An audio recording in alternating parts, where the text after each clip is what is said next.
Well, you know that Kiptoo's going to go out in like 60 seconds. Kiptoo will go out in like 2:03. The question is, it's only 12 laps. There's no hills. Like in a 10K, people were like, all right, let Kiptoo go. And then like Mance kind Yeah. of just was really good at timing it really well to go with, to stay back, then catch up, then go, and then finally end it. Hmm. So I really think what Grijalva's going to do and the coaching staff is going to have to do is they're just going to have to watch Kiptoo's races, see what he does in the beginning third of every race, and then adjust. And so, okay, let's look at this. Let's bring up the screen. Yeah. So on the screen we have the 10K at Cross. So they go out 1K and 2:31. It was just Mance and Will shut up there with them, and then 2K, they were still together. 3K, Kiptoo started pulling away, and Kiptoo built up a 2-second lead on Mance. And then Hmm. Kiptoo built up a 5-second lead on Mance. Then Mance slowly started coming back. So at 3K, it was 2-second lead, 4K, 5-second lead. And then at 5K, started going down. 5K was a 3-second lead. 6K was a 2-second lead. And then by 7K, Right. they were tied again. So Kiptoo likes getting to that big lead in the opening 2 to 3K. And then he doesn't hold it. He never holds it. Like everyone says, like, oh, he keeps on holding it until he drops everyone. You just got to let him do his thing in the beginning third of the race. And Hmm. then that middle part of the race is where you got to close on him and get back to him. So as long as if I was, Hawker, Tier, Grijalva, or anyone else trying to challenge Kiptoo, let him party on his own for the first K, but run on it. Stay like 10 meters back of him, and then the middle K, you slowly get him back, and he will get too comfortable. And then as long as you're tied with Kiptoo with 2K to go, you're good. You just have to be with Kiptoo by like Easier said than 3.5K. Yeah, but that's easier said than done. Like he's going at paces that it's not even feasible for the field to go out in. I think Kiptoo's established a pattern. We can say that. So you can game plan Yeah. for Wesley Kiptoo. That's the positive.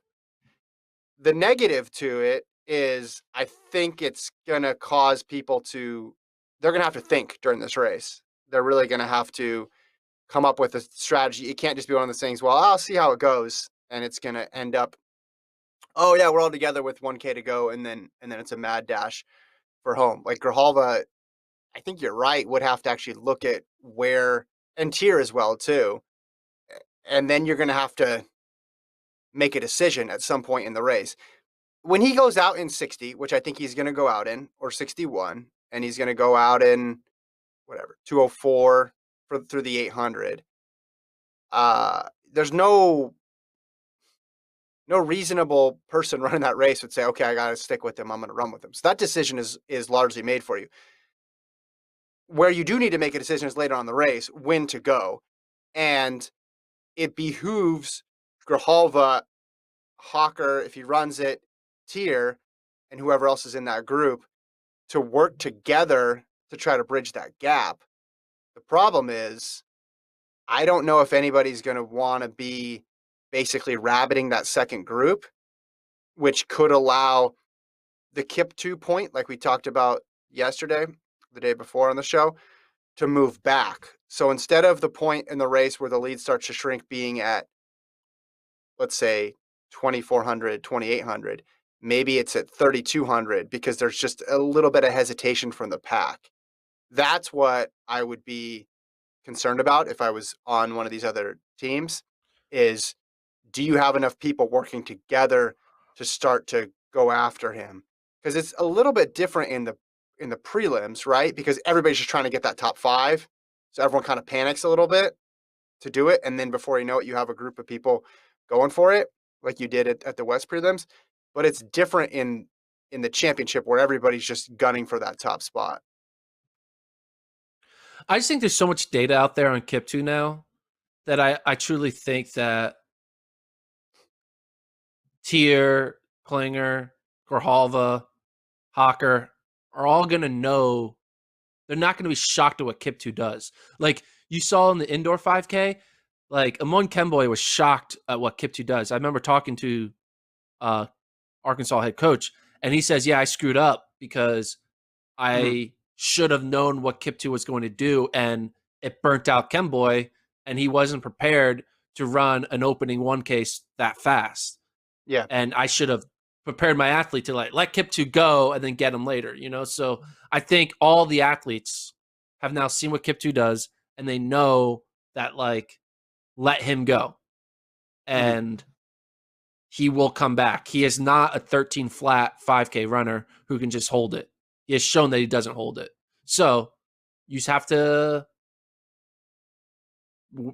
be patient and then make your move. I mean, Mance did it. Mance proved there's a way to do it. So it's different though. It's different though, as you talked about before. Possible. He's not coming. He's coming off of a 10K 2 days before, where he has to go against Mance. So he will be tired, but I don't think it's going to be the same type of difficult turnaround that he had going from Fayetteville and indoors to Stillwater for a cross. And it's going to only be 5,000. So the margin, the amount of slack you can give is less.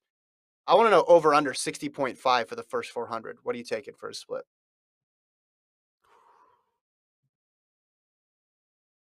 I'll go with the over. Say it goes down 61. I think he's going to do something special in this one. I think he's going to put his most Kiptoo performance of the season on the line for his last race. I think we're going to see 59 or something insane for the first 400, and I'm going to be laughing. Awesome. I'm going to be laughing during that live stream. It's